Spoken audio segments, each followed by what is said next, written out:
सु अलांपटत्वम क्षणमपि नैव दधाति। कुल ललना पहुंची और जाने तेरे देवर को क्या हो जाता है कि वो लंपट बन जाता है। कुल ललना को देखते ही उसमें कहीं आसक्ति प्रकट करने के गुण प्रकट हो जाते हैं। ऐसे लंपट शिरोमणि के पास में जाने में मुझे तो संकोच होता है। उस घर में और सब ठीक है, यशोदा बहुत प्रेम करती हैं, तू जो कह रही है वो सब ठीक है, सारी बात सारे ब्रजवासी भी कोई नहीं कहेंगे, कृष्ण से सब प्रेम करते हैं, फिर भी वहां पर वो लंपट शिरोमणि जो विराजमान हैं वो उनके कारण मुझे थोड़ा संकोच होता है। सच कुल्ललनासु अलंपटत्वम, कुल ललनाओं के प्रति अनासक्ति को क्षणमपि नैव दधाति, वो एक क्षण के लिए भी धारण नहीं करता है। जाने क्या होता है, कुल ललना देखते ही उसके हृदय में चंचलता फूट पड़ती है। देवरस्ते, तेरा जो देवर है वो ऐसा ही है। ये हंसी कह करके, ये देवरस्ते कह करके कहीं हंसी करती हुई कह रही है कि तेरे जाने कैसी शिक्षा अपने उस देवर को दे रखी है। ये कहीं कुंदलता जी उनके ऊपर भी ये सखी का परिहास है। कुंदलता जी के साथ में भी हंसी करती हुई विराजमान है। इति नहीं नहीं तत्र में ये आश्रय, इसलिए अरे सखी ना ना ना मैं नहीं जाऊंगी, मैं नहीं जाऊंगी, ऐसे श्री किशोरी जी कह रही हैं। तत्र में ये आसे इत्यद्य सुदशम पुनराह कुंद वल्ली, ऐसे जब किशोरी जी ने ऊपर से उपेक्षा दिखाई उस समय कुंदवल्ली जी पुनः श्री राधिका को समझाती हुई कह रही हैं। कुंदवल्ली कह रही हैं कि सत मम सखे देवरो बरो स्फुरत रुचेव तथा, बोले अरे अरे जबरदस्ती मेरे देवर को क्यों दोष लगाती है, मेरे देवर ऐसे थोड़ी हैं। श्री कुंदलता जी कह रही हैं, बोले वे कृष्ण ऐसे थोड़ी हैं। सत मम सखे, अरे सखी देवरो स्फुरत रुचेव, वो केवल अपने आचरण से अपनी चेष्टाओं से ऐसा लगता है कि वे लंपट हैं, परंतु वे लंपट नहीं है। सिद्धांत बिल्कुल ठीक। जहां प्रीति है कृष्ण वहीं आसक्त होते हैं। कृष्ण कामी नहीं है, कृष्ण प्रेमी है। जहां प्रेम है वहां कृष्ण की प्रीति। यदि प्रेम नहीं है, और कोई द्वारका के प्रसंग में आया कि यदि रुक्मिणी प्रवृत्ति प्रेमियों जैसा, प्रेमिकाओं जैसा आचरण करके कृष्ण को मोहित करना चाहें तो यस्येन्द्रियम विमथुतुम कुहुकई नशेकुहु, अपने कुहुक के द्वारा, अपने उस दिखावे के द्वारा कृष्ण की इंद्रियों को मोहित करने में, कृष्ण के मन को मोहित करने में रुक्मिणी भी समर्थ नहीं होती। रुक्मिणी में जब कृष्ण के प्रति सेवा करने की, आत्मसमर्पण की पूर्ण भावना है, तब तो कृष्ण उनके वशीभूत हो जाते हैं। और यदि वो प्रीति नहीं है और हम कृष्ण की विवाहिता पत्नी हैं, उनके साथ में एक आसन के ऊपर, एक शैया के ऊपर विराजमान होने का हमको धार्मिक अधिकार प्राप्त है, ये विचार करके कृष्ण को यदि वे अपनी भाव भंगिमाओं के द्वारा मोहित करना चाहें, कृष्ण मोहित नहीं होंगे। ना ना, यदि प्रीति है तो कृष्ण मोहित हो जाते हैं, और प्रीति नहीं है और यदि कोई कुहुक के द्वारा, हाव भाव हेला चेष्टाओं के द्वारा, कमनी गणों के कमनीयता की चेष्टा के द्वारा कृष्ण को मोहित करना चाहे तो कृष्ण कामी नहीं है, वे बिल्कुल मोहित नहीं होते। ये कृष्ण की विशेषता है। तो जिनके हास विलास का दर्शन करके जो कामदेव है वो भी अपने धनुष को फेंक दे, ऐसी जो परम सुंदरीगण रुक्मिणी जैसी, वे भी यदि कृष्ण को कुहुक के द्वारा वशीभूत करना चाहें तो कृष्ण वशीभूत नहीं होते हैं। यहाँ उसी और संकेत करते हुए कह रही हैं, वो वहां का जो प्रसंग है वो तो वहां का है प्रसंग, जहां पर कह रही हैं, बोले अरे सखी मेरे देवर को काय को दोष लगा रही है। सच कुल्ललनासु अलंपटत्वम, देख अरे कुंदवल्ली सतुम सखी देवरो बरोरु, अरे बरोरु सुंदर वर, बरोरु माने से हे सुंदरी, सुंदर पुरु, सुंदर श्रीअंग कटी वाली, अरे सखी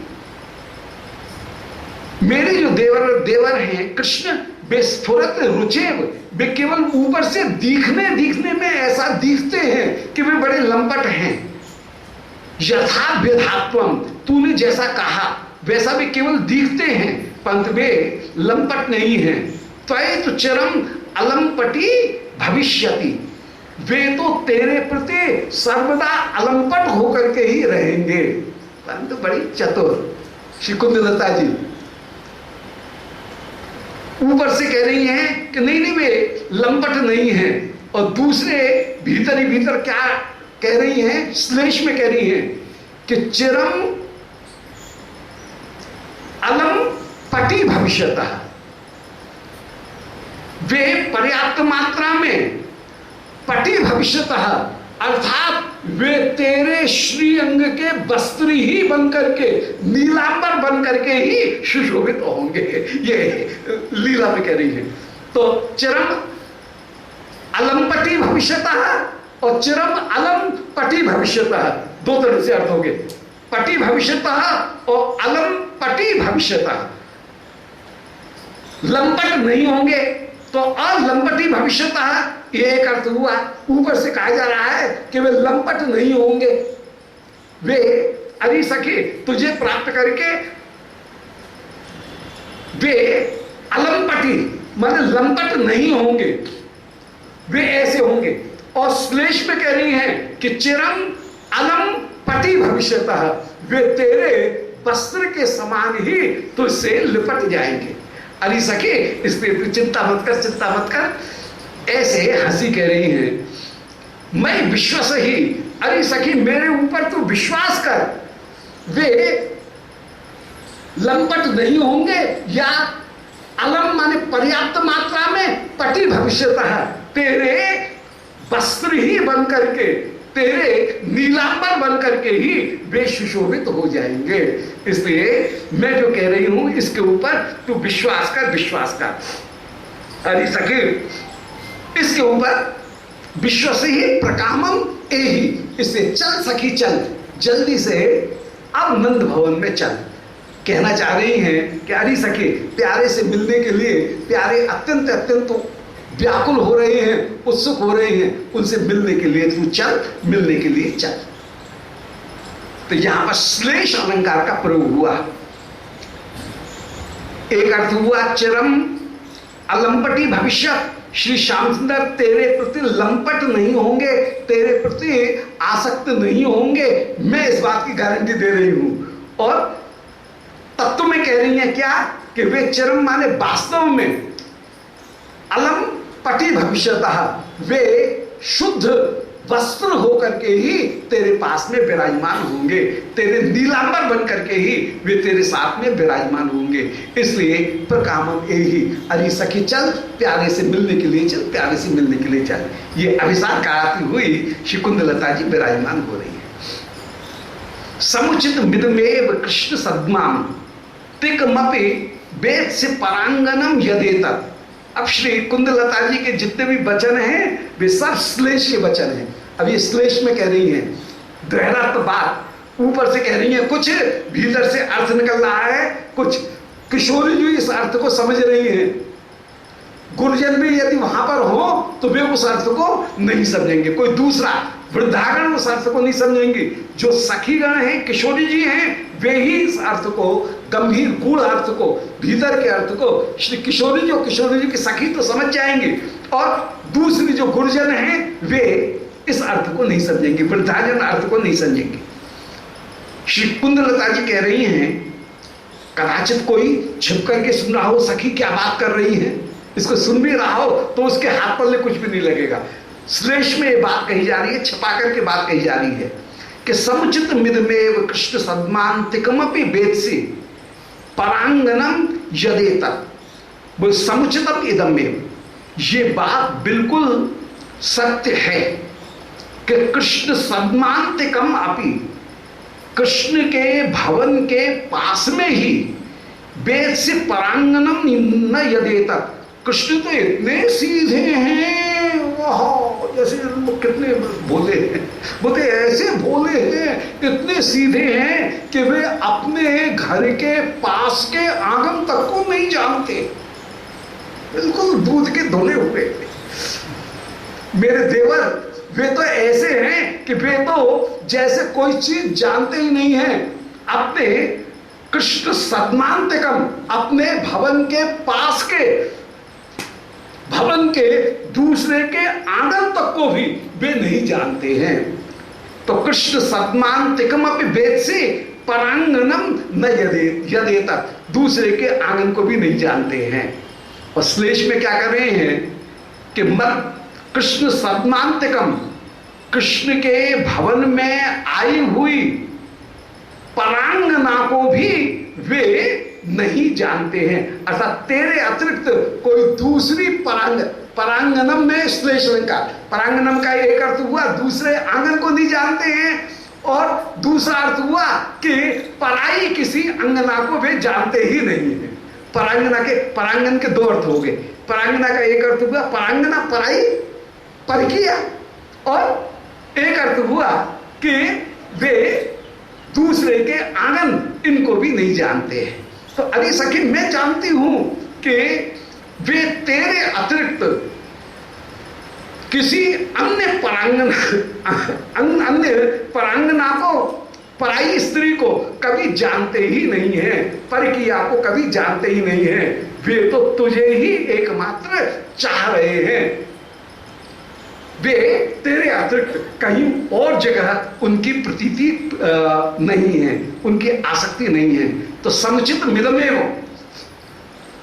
ये बात सर्वथा उचित है कि कृष्ण सदमांतिकम, कृष्ण अपने सद्म के अंतिकम माने निकट आई हुई कोई वेदसी परांगनम, कोई परांगना को, परकीय स्त्री को जानते ही नहीं है। उनकी एकमात्र आसक्ति तुझ में ही है। ये श्लेष में अलंकार, श्लेष में अर्थ हो गया। परांगन का एक अर्थ हुआ पराई स्त्री, परकीय, और दूसरा अर्थ हुआ पराया आंगन। पर अंगन और पर अंगना, ये दोनों को ही वे नहीं जानते हैं। यहां पर किशोरी जी के अर्थ में हो गया परांगना। अब ब्रज में जहां भी परांगना कहा गया, वहां पर परांगना का तात्पर्य परम अंगना है और कुछ दूसरा नहीं है। ये परांगना में साथ के साथ में प्रशंसा, ये निंदा के अर्थ में नहीं है। परांगना शब्द ये प्रशंसा में है, परम अंगना, सर्वश्रेष्ठ अंगना, तुझको ही वे जानते हैं, किसी दूसरे को परम श्रेष्ठ करके कभी कृष्ण जानते ही नहीं हैं। तो समुचित मिल में यही उचित है कि कृष्ण सदमांतिकम अपि वेदसी परांगनम यत एतत्, कि श्री यत माने के, एतत् माने इस पराये आंगन को भी कृष्ण नहीं जानते हैं। वे तो इतने सीधे सच्चे होकर के विराजमान, ये ऊपर से कहा और भीतर से श्लेष में तात्पर्य है कि कृष्ण सदमांतिकम अपि, कृष्ण के भवन में भी यदि कोई पराई स्त्री आ जाए तो कृष्ण उसको भी नहीं जानते। वे तो परम अंगना तुझे ही एकमात्र जानते हैं, तेरे अतिरिक्त और किसी को नहीं जानते हैं। इसलिए अरे सखी अयम अपे पूर्वेपते विलोक्यो त्वय भवती अपरांगणाम विजानम। अयम वे श्री कृष्ण पूर्वेपते अत्यंत अत्यंत कांपने लग जाते हैं। वे कृष्ण तो अत्यंत अत्यंत कांपने लग जाते हैं। कब कांपने लग जाते हैं? बोले अवलोक्य अपि भवती, जब वे तुझे देखते हैं तो वे कांपने लग जाते हैं, क्योंकि ये विचार करके कि भवती अपरांगणाम विजानन, कि आप अपरांगणा हो अर्थात परकीय हो। इस परकीय को जान करके परम धर्मनिष्ठ वे श्री कृष्ण थर थर कांपने लग जाते हैं। ये तो कहा ऊपर से, और भीतर से कहना क्या है कि अरे सखी प्यारे जब तेरी एक झलक भी देखते हैं तो झलक देख करके उनके श्रीअंग में श्वेत कंप रोमांच, ये जितने भी सात्विक भाव हैं वे सात्विक भाव अपने आप उत्पन्न हो जाते हैं। तो अयम अपि पूर्व बेपते, वे श्री श्याम सुंदर पूर्व माने पर्याप्त मात्रा में, बेपते माने कांपने लग जाते हैं। कब? बोले विलोकित तो अरे सखी जब वे तुमको देखते हैं, भौतिक जब वे तुमको देखते हैं, अपरांगणाम बीजानन, और वे तुमको देख करके ये विचार करते हैं कि अपरांगणाम, ऐसी कोई अंगना दूसरी हो ही नहीं सकती।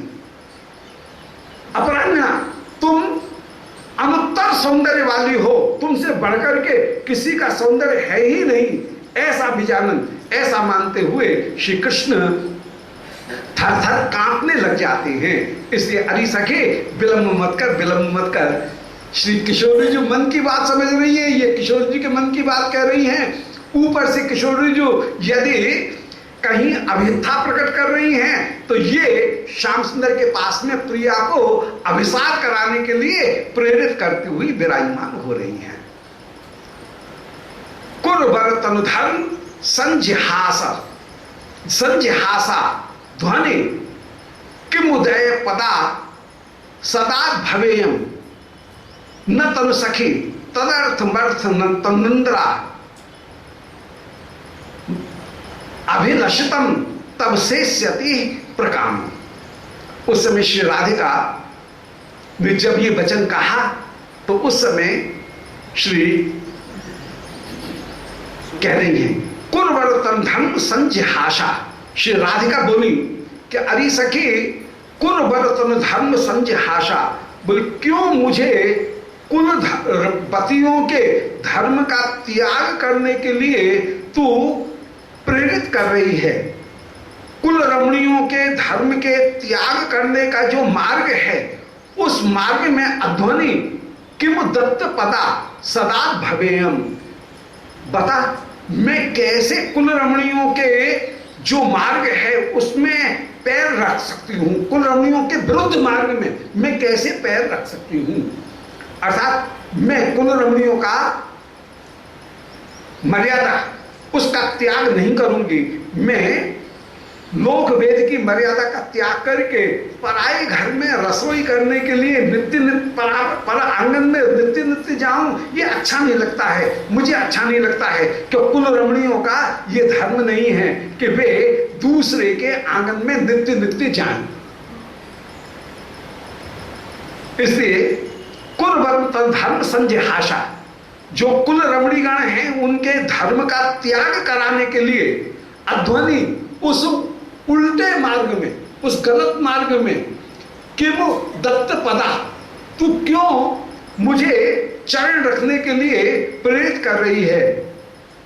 अरे मैं मदा भवेयम, मैं मद के कारण भी ऐसा नहीं करूंगी, ऐसा नहीं करूंगी, अर्थात मैं लोक मर्यादा का त्याग नहीं करूंगी। जब ये कहा तो कुंदलता जी अब कह रही हैं कि न तम सखी तदर्थ मर्थ नंदरा, बोले अरे सखी कुल मर्यादा जो है उनके लिए मुझसे किंचित प्रार्थना मत कर, मत कर। तो न तम सखी तदर्थ अर्थनम, कुल मर्यादा का पालन करने के लिए मुझसे तू प्रार्थना मत कर। त्राक माने तनिक भी, अभिलषितम तब शेष्यति प्रकामम, अरे सखी मैं तुझे कैसे समझाऊं, तू मानती क्यों नहीं है कि यदि तू नंद भवन में जाएगी तो वहां पर तुझे तेरी परम अभीष्ट की प्राप्ति हो जाएगी। तू जो बात कर रही है ये तो ऊपर की बात है, परंतु मैं तुझसे हित की बात कर रही हूं कि यदि तू नंद भवन में जाएगी तो अभिलषितम तब शेष्यति प्रकामम, तू जो वस्तु की अभिलाषा लेकर के बैठी है वो अभिलाषा तेरी अवश्य ही पूरी होगी। अरे सखी इसलिए तदर्थम माने धर्म की रक्षा करने के लिए मुझसे प्रार्थना मत कर, मत कर। अर्थात धर्म को जाने दे, कोई तुझे टोकने वाला नहीं है, कोई भी तुझे कुत्सा तेरी निंदा करने वाला नहीं है। तू अपने आप ही धर्म का आड़ लेकर के जो व्याकुल हो रही है वो उचित नहीं है। अरे सखी, ये अधर्म नहीं है, बल्कि इसके द्वारा तू जीवन के परम लक्ष्य को प्राप्त करेगी। जो तेरे हृदय का जीवन का परम उद्देश्य है, परम लक्ष्य है। लक्ष्य क्या है? बोले श्री कृष्ण की सेवा। वो कृष्ण की सेवा रूप लक्ष्य को तू प्राप्त करेगी। तेरा जो अभिलषित है उसको तू पर्याप्त मात्रा में प्राप्त करेगी। इसलिए ब्रज कुर न विलंब मत्र यत्ते। अरे सखे, चल चल, देर मत कर, देर मत कर, क्योंकि यत्ते मुनिवर एव बभूव सोनुकूला।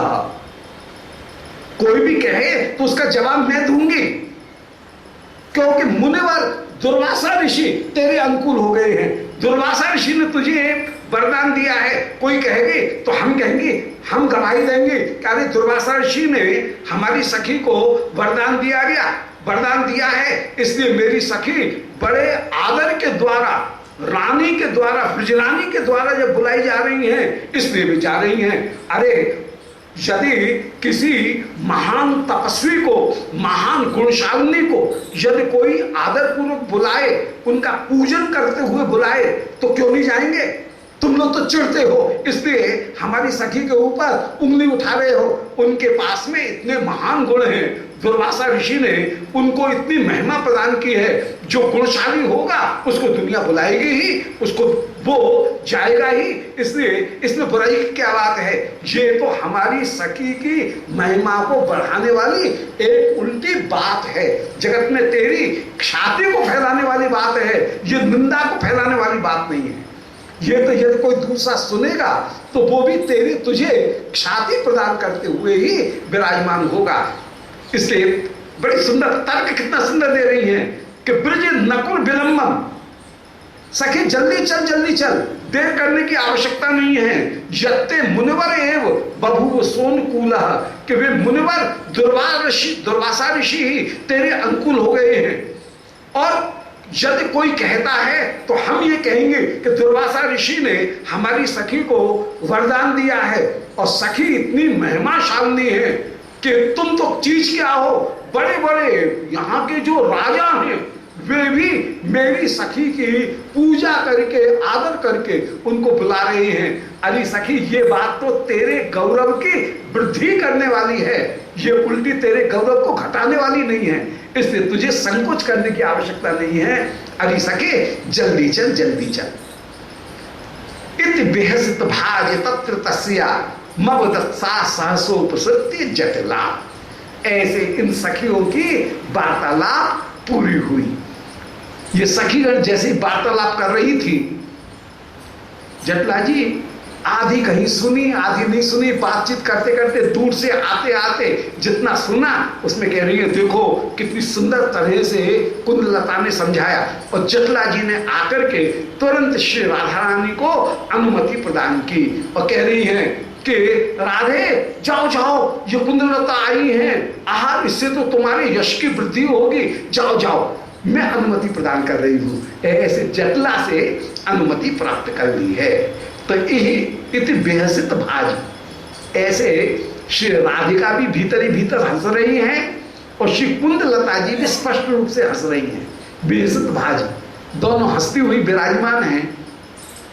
उसी समय तस्या मवदत् सा सहसोपसृत्य वृद्धा, वो वृद्धा जटला सहसा ही वहां पर आई और आकर के कहने लगी कि तुम मम सदा प्रतीत पात्री। अरे बेटी कुंदलता, तू तो मेरी बड़ी विश्वसनीय है, बड़ी अच्छी बात है। तुमसी, तू मेरी सदा प्रतीत पात्री, तू तो बड़ी विश्वसनीय, एक बड़ी आदरणीय, एक विश्वसनीय पात्र होकर के तू विराजमान है। त्वयि सती कुंदलते पिता त्वय्यम, मैं आज कुंदलता को, बेटी कुंदलता, मैं श्री राधिका को, बेटी कुंदलता तुझे समर्पित कर रही हूं। मेरी राधिका को बहुत अच्छी तरह से तू संभाल करके नंद भवन ले जाना, और फिर वहां का कार्य पूरा हो जाए सो वापस यहां पर ले आना। ऐसा कहकर के श्री जटला जी ने अनुमति प्रदान की और अनुमति जब प्रदान की तब श्री राधिका उस समय आनंद पूर्वक अब श्री नंद भवन में अभिसार करती हुई विराजमान हुई। पुरुष वृंदावन बिहारी लाल की जय। गोविंद जय जय गोपाल जय जय जय गोपाल जय जय राधा रमण हरि गोविंद जय जय राधा रमण हरि गोविंद जय जय। बोल वृंदावन बिहारी लाल की जय। ओम नमो भगवते पुराण पुरुषोत्तमाय। ओम जयति पराशर सूनु सत्यवती हृदय नंदनो व्यासो सत्य यस्यास्य कमलगल्तम वाग्मय ममृतम जगत्पेवती विश्वसर्ग विसर्गादि नवलक्षण लक्षितम श्रीकृष्णाख्यम परम धाम जगद्धाम नमामि तत्। हृदय से प्रेरणया प्रवर्तितोहम बराकुरूपोऽपि तस्य हरे पदकमलं वंदे श्री चैतन्य देवस्य।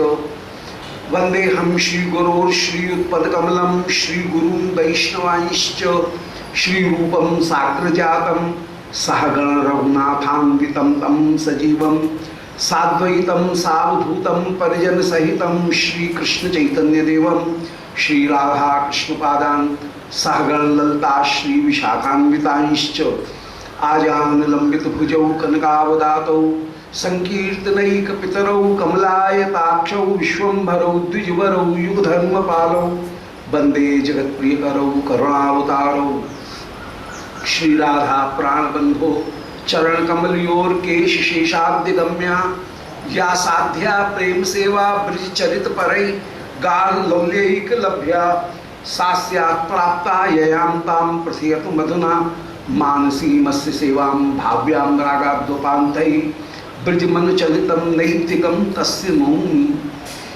हे श्री सनातन प्रभो करुणाम्बुराशे हे रूप दुर्गत जनैक दयावलोको हे भट्टी युग्म समते रघुनाथ दासो श्री जीव में कुरुत मंद मते दयांद्रा।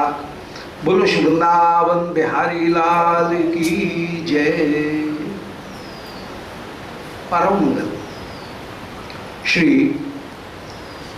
कृष्ण भावनामृत महाकाव्य प्रातःकालीन लीला का स्मरण। प्रातःकालीन प्रातर्याम की लीला के अंतर्गत श्री किशोरी जो श्रृंगार धारण करके विराजमान हुई, उसी समय श्री यशोदा जी ने कुंदलता जी को, श्री यशोदा को, श्री राधिका को बुलाने के लिए उस समय बड़े आदर के साथ में बुलाने के लिए भेजा। श्री स्वामिनी कुंदलता का दर्शन करके एकदम आनंदित हो गई हैं और श्री कुंदलता से ऊपरी मन से उपेक्षा दिखाती हुई कह रही हैं, बोले अरे सखी, नित्य नित्य दूसरे के आंगन में जाकर के पाक रचना करना अच्छा नहीं लगता है।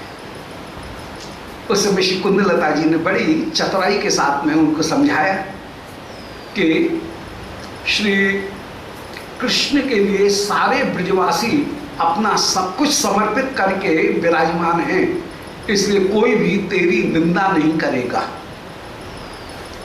फिर गुरुजन भी तुझे कहीं बाधा डालने वाले नहीं हैं, क्योंकि वे गुरुजन भी जितनी भी घर की बड़ी बूढ़ी वृद्धागण हैं उनको भी श्री यशोदा ने पर्याप्त मात्रा में